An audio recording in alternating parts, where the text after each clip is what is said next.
નમસ્તે મિત્રો, જય માતાજી, બાપા સીતારામ, જય શ્રી કૃષ્ણ। ગુલાબજાંબુ બનાવવાના છે આપણે।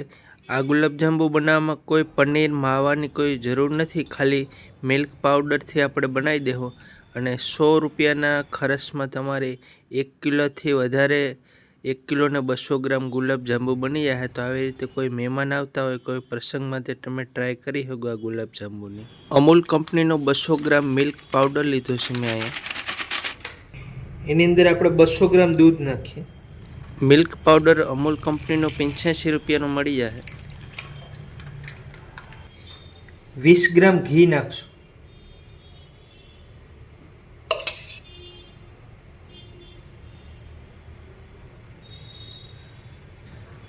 50 ગ્રામ સૂજી નાખીએ છીએ। 200 ગ્રામ મિલ્ક પાવડર, 200 ગ્રામ દૂધ ને એમાં 50 ગ્રામ સૂજી નાખવાની। 50 ગ્રામથી વધારે સૂજી નહીં નાખવાની। અને કોરું જ મિક્સ કરી લઈએ।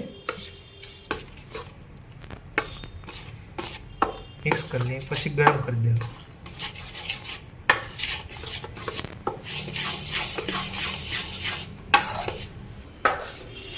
કોરું મિક્સ કરી દેવાનું, ગરમ મિક્સ કરશો તો લમ્સ થઈ જાય। મિલ્ક પાવડર બરાબર દૂધમાં આપણે મિક્સ કરી દો। હવે આને ગરમ કરી દઈએ। 5 મિનિટ સુધી આપણે આને ધીમા ગેસ ઉપર પકાવીએ। થોડો માવા જેવું જાડું થઈ જાય। સતત આવી રીતે તવીથાથી હલાવતું રહેવાનું। ગેસની ફ્લેમ ધીરી રાખવાની, ગેસ ફાસ્ટ નહીં રાખવાનો, બાકી તળિયે મિલ્ક પાવડર છોટી જાય અને બળી જાય। એટલે ધીમા ગેસે ઉપર જ આપણે પકાવશું। ગુલાબજાંબુનો બનાવવાનો ઓરિજિનલ માવો આપણે બનાવીએ છીએ। તમે કદાચ તૈયાર માવાના બનાવો તો એ બને ના બને, બગડી પણ જાય। ગુલાબજાંબુ અઘરી આઈટમ છે, આવી રીતે બનાવો ચોક્કસ બનશે। 1 મિનિટ જેવું શું છે, થોડું થોડું જામવા માંડી ગયું છે। હજી આપણે 3-4 મિનિટ પકાવશું।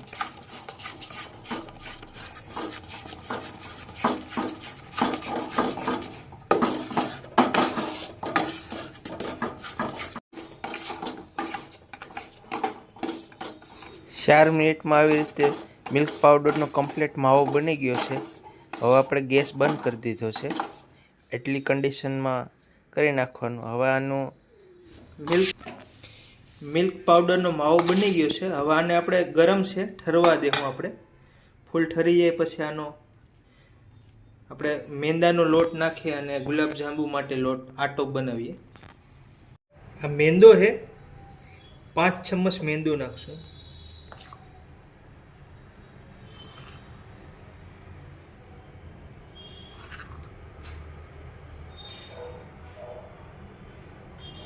મિલ્ક પાવડર ઠરી જાય પછી 50 ગ્રામ મેંદો નાખીએ છીએ આપણે।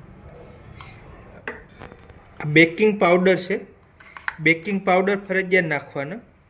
4 ગ્રામ નાખીએ, આનાથી જ આપણા ગુલાબજાંબુ ફૂલ છે। બીજો કોઈ ખાવાનો સોડા નહીં, બેકિંગ પાવડર ગમે અહીંયાથી ગોતીને નાખવો પડશે। 4 ગ્રામ બેકિંગ પાવડર નાખીએ। બેકિંગ પાવડર ઉપર થોડું પાણી નાખી દઈએ। 20 ગ્રામ જેટલું બેકિંગ પાવડર ઉપર પાણી નાખી દઈએ એટલે બેકિંગ પાવડર બરાબર એક્ટિવ થઈ જાય ને આપણા ગુલાબજાંબુ એકદમ મસ્ત ફૂલશે, સાહણી પી જાય। મિક્સ કરી દઈએ આપણે।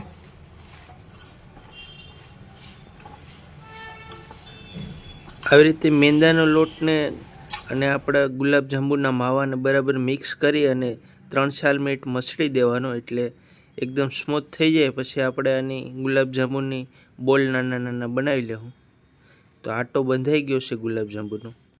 ગુલાબજાંબુના 200 ગ્રામ પાવડરમાંથી કેટલા બન્યા વજન તમને બતાવું। 500 ગ્રામ બન્યા છે। હવે આપણે આને ગુલાબજાંબુ કેટલા બનશે એ બતાવીશ તમને। હવે આપણે ગુલાબજાંબુના બોલ બનાવી લઈએ। ટુકડા કરી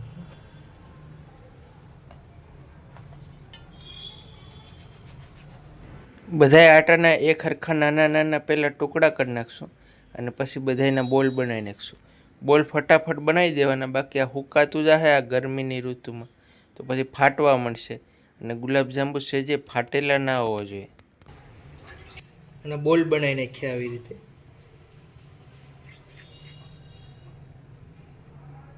અંદર તિરાડ ના રહેવી જોઈએ।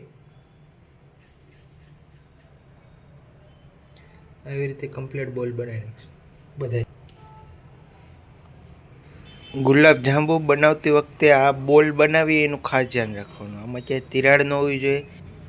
બોલમાં તિરાડ રહી જાય તો ગુલાબ જાંબુ તળતી વખતે ફાટી જાય. એટલે આરામથી એકદમ વ્યવસ્થિત આવી રીતે બોલ બનાવી નાખીએ. આપણે બધાએ બોલ બનાવી નાખશું, પછી ફ્રાય કરી દેવું. અને પછી હવે આપણે ગુલાબ જાંબુ બનાવવા માટે સાહણી બનાવી નાખીએ. તો 300 ગ્રામ માટે ખાંડ લઈશું. 300 ગ્રામ ખાંડ લીધી છે.